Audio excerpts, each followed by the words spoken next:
Halo semua, salam sejahtera Malaysia. Selamat datang ke channel Fels Lifestyle. Ini satu lagi isu hangat yang saya nak kongsikan kepada semua penonton yang menonton video hari ini. Tidak kira Anda berada di mana, di rumah, di kereta, ataupun di office Anda. Ini satu kenyataan ataupun satu berita yang saya boleh katakan mungkin adalah pemergian mengejutkan Tun Dr. Mahathir Mohamad. Pengorbanan yang mengejutkan Tun Dr. Mahathir Mohamad. Kerana disahkan di dalam satu kenyataan daripada Tun Mahathir, di mana satu entry terkini daripada platform X ataupun dahulunya kita kenal sebagai Twitter. Ini adalah kenyataan Tun Dr. Mahathir Mohamad. Kenapa saya cakap ini adalah kematian ataupun pengorbanan mengejutkan Tun Dr. Mahathir Mohamad? Kerana di dalam perkongsian Dr. Mahathir melalui entry X Dr. Mahathir Mohamad, hipokrit. Nombor 1, sudah 34,000 lebih orang Palestin di Gaza yang dibunuh oleh Israel. Nombor 2, dunia masih tidak buat apa-apa dan ramai lagi yang akan dibunuh.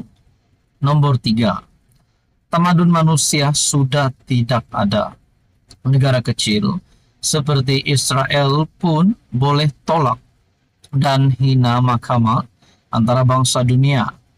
Nombor 4, tidak ada kuasa yang boleh halang Israel dari terus membunuh sesuka hati mereka.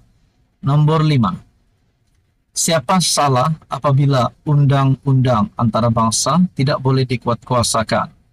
Nombor 6, yang betul-betul salah ialah Amerika Syarikat dengan statusnya sebagai kuasa dunia dan hak vetonya dalam United Nations Security Council. Nomor 7, kedua terakhir, Amerika tidak boleh cakap lagi berkenaan hak asasi manusia, kebebasan dan demokrasi. Nomor 8, kamu hipokrit. Dr. Mahathir bin Mohamad, 29 April 2024. Nah, saudara-saudara, apa yang menarik perhatian saya untuk saya kongsikan kepada Anda di dalam entry terkini platform X Dr. Mahathir Mohamad. Terdapat beberapa komen yang pasti mengejutkan ramai susulan kenyataan bekas Perdana Menteri 2 kali itu. Ada yang berkata di sini, Tun bercakap mengenai isu yang tak ada kena-mengena dengan dunia politik Malaysia. Tapi ruang komen beliau dipenuhi taik-taik politik yang sepertinya tak suka beliau kutuk Zionis. Ada juga berkata di sini, dalam Malaysia ada 32 juta orang. Mahathir #1 hypocrite, number 1 hypocrite. Ada juga kata di sini, Hamas apa cerita? Senang lenang bunuh-membunuh. Itu tamadun apa, Tun? Di dalam ruangan komen yang lain ada berkata sini, kau buat apa, Tun? Buat lawak. Dah kenapa kita tak jadi negara kuat? Berhabis duit, tapi apa jadi wawasan 2020? 20 juta habis, kereta terbang mana? Bapak hipokrit Malaysia tu kaulah. Selagi bawa kepentingan sendiri dan keluarga, kau punya corner sampai semua orang lain salah. Bapak hipokrit akan lakukan pelbagai cara jahat untuk menang, tapi kalah hilang deposit. Taubatlah cehdet, bila-bila pun boleh mati. Menurut satu ruangan komen. Nah, saudara-saudara, rupanya bila Mahathir membuat kenyataan berkaitan dengan isu Palestin dan Israel, di mana Dr. Mahathir berkata hipokrit, rupanya di ruangan komen masih terdapat serangan yang diterima oleh Mahathir. Bahkan yang paling mengejutkan, Mahathir dikatakan adalah beliaulah yang hipokrit nombor 1 di Malaysia. Ada juga kata, taubatlah cehdet, bila-bila pun boleh mati. Nah, saudara-saudara, kita doakan yang terbaik untuk Dr. Mahathir, untuk kesehatan Dr. Mahathir. Apa komen Anda berkaitan ini? Sekian saja. Anda boleh melawat platform X Dr. Mahathir Mohamad untuk mengetahui info yang lebih lanjut. Halo semua, salam sejahtera Malaysia, tuan-tuan dan puan-puan. yang amat dihormati semua.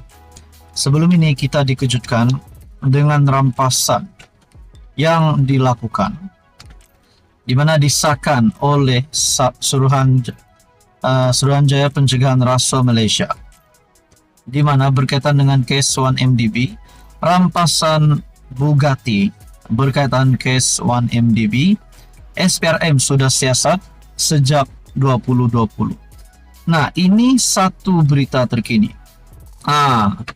Timbullah semula nama Jolo ataupun Loh Teck Jo yang menjadi buruan.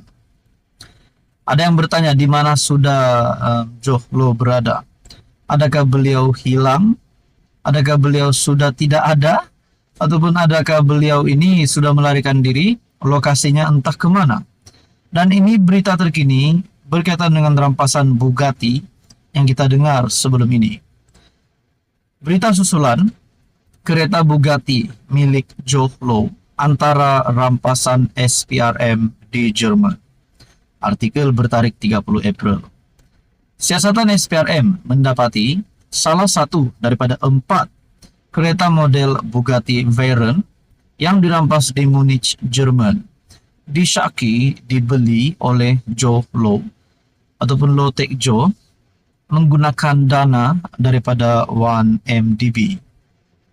Utusan Malaysia yang memetik sumber berkata, bagi kenderaan mewah edisi khas itu turut dipercayai milik bekas pengarah Urusan International Petroleum Investment Company IPIC, Kadem Al-Kubaisi dan Muhammad Ahmad Badawi Al-Husaini, bekas CEO Ebar Investment PJS, yang didakwa menerima sogokan daripada Jolo.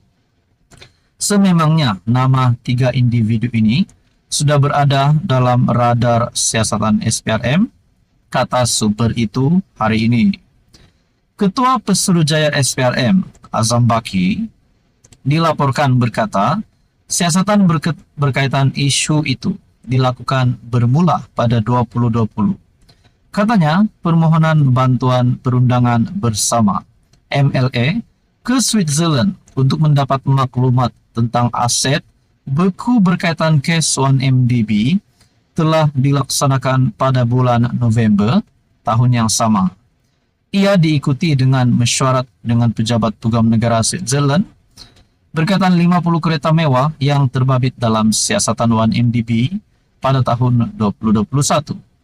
Azam berkata, SPRM telah meminta maklumat daripada pihak berkuasa Jerman mengenai dana bond 1MDB yang digunakan untuk membeli kereta mewah di Jerman pada 26 Oktober 2022. Sekali lagi artikel ini mengesahkan kereta Bugatti milik Jolo antara rampasan SPRM di Jerman. Saudara-saudara, tuan-tuan dan puan, apa komen Anda? Sekian saja, teruskan bersama di dalam channel ini.